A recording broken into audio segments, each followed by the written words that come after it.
Oui, vous voyez, Caroline Chavreau m'a rejoint. Écoute, Caroline, j'aimerais te demander comment ça va avant l'UTMB demain dans 24 heures. Eh ben, super bien, ouais, je suis en forme et puis je suis contente d'être là, de me lever chaque matin avec une belle vue sur les montagnes et aussi de prendre le temps de me reposer, de lire tranquille dans le jardin, ce que je fais jamais à la maison, donc tout va bien. Alors tu me disais juste avant, tu es en train de lire la biographie de Bolt et c'est intéressant. Oui, super intéressant, ça m'a bien inspiré et d'ailleurs je me suis dit mais on fait un sport de rigolo à côté de l'athlétisme sur piste, dans le sens où nous, on a du plaisir tout le temps à l'entraînement, alors que lui, j'ai l'impression que durant toute sa carrière, l'entraînement, c'était une corvée.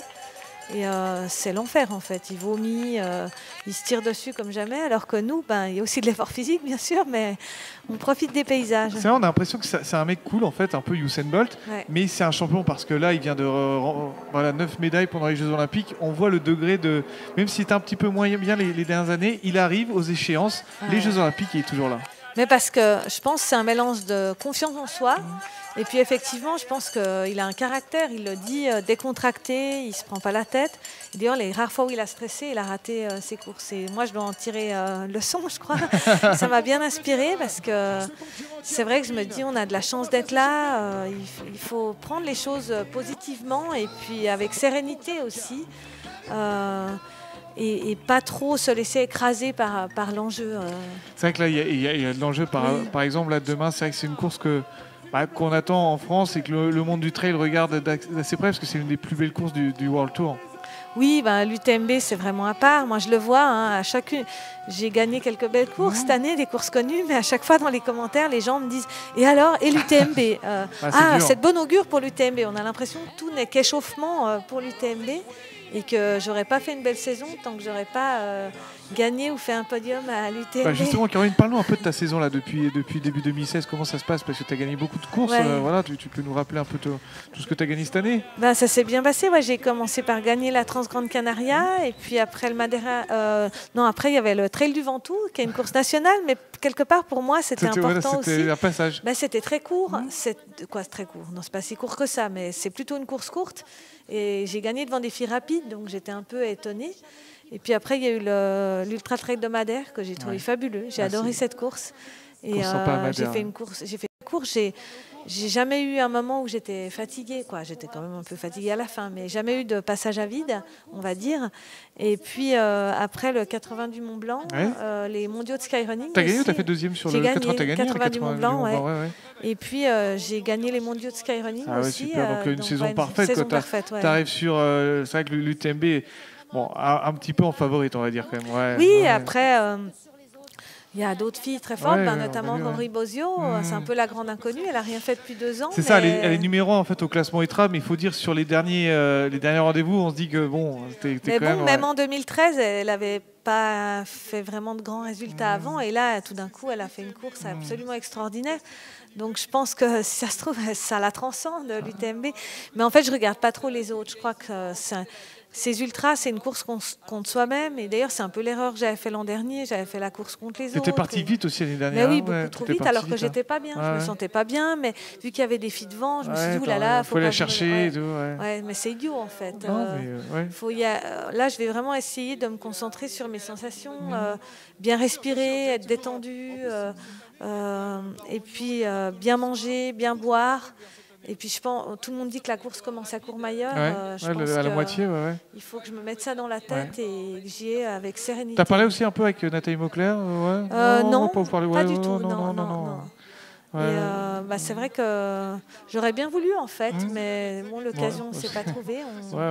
Mais non, je pense que j'ai toutes les cartes en main. Après, il faut que sur le moment, j'arrive à garder toutes ces bonnes résolutions. C'est vrai que des fois, l'année passée aussi, je m'étais dit que je partirais lentement. Et dès que le départ était donné... ça donne envie, parce qu'on se dit les autres vont prendre de l'avance.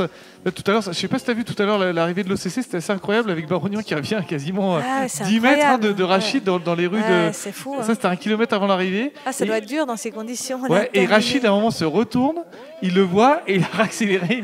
Il a mis un coup de... Ça, c'est très rare quand même sur les courses UTMB à arriver, parce que je pense qu'il se disait, bon, je suis quasiment arrivé, je Je peux me ramollir, ralentir. Tu connaissais un petit peu Rachid? Pas du tout. T'as entendu parler? De nom, oui, bien sûr. J'en ai aussi entendu parler, notamment à travers le marathon des sables. Ouais, c'est un coureur extraordinaire. Par contre, je trouve vraiment impressionnant parce que, comme il l'a dit à la conférence de presse, apparemment, il ne connaît pas du tout le terrain montagneux et il arrive quand même à être rapide. Sur une course comme ça, c'est génial. Ça fait plaisir aussi de le voir parce que moi, je suis souvent en fait le marathon des sables, j'y vais chaque année. Et du coup, c'est un sportif, c'est vrai, qui est impressionnant. Par exemple, Eric Lavry, lui, il a fait l'inverse. L'année dernière, il était sur l'UTMB et il a voulu aller découvrir le marathon des sables. Bon, c'est vraiment une épreuve un peu spéciale, un peu pour. C'est vrai que les Marocains sont chez eux et ils connaissent vraiment le terrain, donc c'est compliqué. Moi, j'aimerais bien une fois le faire pour le côté aventure. Ouais, c'est aventure humaine. Christophe Lesso l'a fait souvent. Mais bon, déjà, le temps me manque un peu et puis je pense que j'y arriverai pas du tout, en fait. C'est la chaleur, en fait, ça tape. Hein. Et puis courir dans le sable, c'est l'horreur. Hein. En fait, il y a surtout... après, on parle de ça. Il y a une étape surtout où il y a vraiment du sable après. Et c'est là où les... Mais par contre, au niveau des femmes, les Marocaines sont pas... C'est plutôt les... Il y a des Américaines Meganix. C'est peut-être un peu culturel aussi. Il y a aussi, du coup, Laurence Klein qui a gagné plusieurs fois. Et je pense qu'au Maroc, les derniers temps. Les femmes ont quand même pas tout à fait... Moi, je connais bien des Marocaines et elles ont quand même pas la même liberté que chez nous. C'est un pays moderne, mais la place de la femme n'est pas ce qu'elle est chez nous, malheureusement. Et notamment au niveau du trail, Et là, Mercedes, je ne sais pas si tu la connais. En fait, quand j'avais gagné la CCC en 2013, ça avait été ma grande rivale à l'époque. Elle est très impressionnante aujourd'hui. Elle a pris 8 minutes quasiment au bout de 10 km. Elle était avec 8 minutes d'avance. Oui, j'ai vu. Je lui avais dit qu'elle allait gagner. Elle me dit « Oh non, pas du tout. » J'ai vu hier. Mais je suis très très contente pour elle. Impressionnante en tout cas. Et après, donc la suite de la saison, après l'UTMB, tu penses déjà ou tu es déjà l'UTMB? Non, la Diag, tu vas aller sur aux mondiaux? Il y a les mondiaux en Portugal, je suis allée reconnaître. Puis du coup, je vais aller sur le Limon Extreme Race dans 6 semaines. C'est une course très courte, 21 km, donc c'est pas du tout mon domaine, mais histoire de prendre un peu de vitesse quand même. Puis j'ai réussi à convaincre mon mari de s'inscrire, donc on va y aller à 2, ça va être sympa. 21 km, il se dit, bon là, je peux peut-être faire...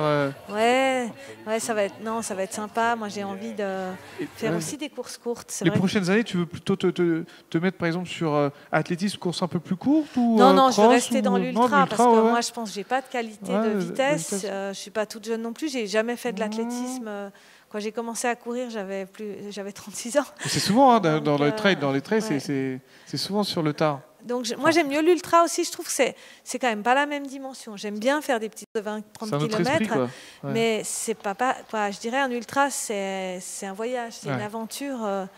Par exemple là l'UTMB 24 heures, c'est court 24 heures dans une vie, mais ça laisse énormément de souvenirs. Il y a tout cet aspect de préparation, de logistique. Non, je trouve que c'est vraiment l'ultra que je préfère. Ouais. Et le parcours, tu l'as dans la tête déjà pour demain, tu connais, tu sais les montées, les descentes. Là, Bon, je connais pas chaque caillou. Non, c'est sûr, sur 170 km. Non, j'ai reconnu une fois là, cet été la partie Saint-Gervais-Courmayeur. Puis bon, j'avais fait la CCC 2 fois, alors la deuxième partie, je la connais. Après, je me rends compte que c'est long. Des fois, on n'arrive pas à se rendre compte avant, je crois. J'ai du mal à m'imaginer réussir toute cette longueur, mais ça va être sympa, je m'en réjouis. Les petites questions subsidiaires, tu as de la musique quand tu cours ou tu cours en écoutant naturel? Non, la musique. Alors là, je vais essayer de d'habitude, je la mets dès le début. Là, je vais essayer de la mettre que au Contamine, justement au début pour pouvoir faire ce travail de respiration, de souffle, de concentration.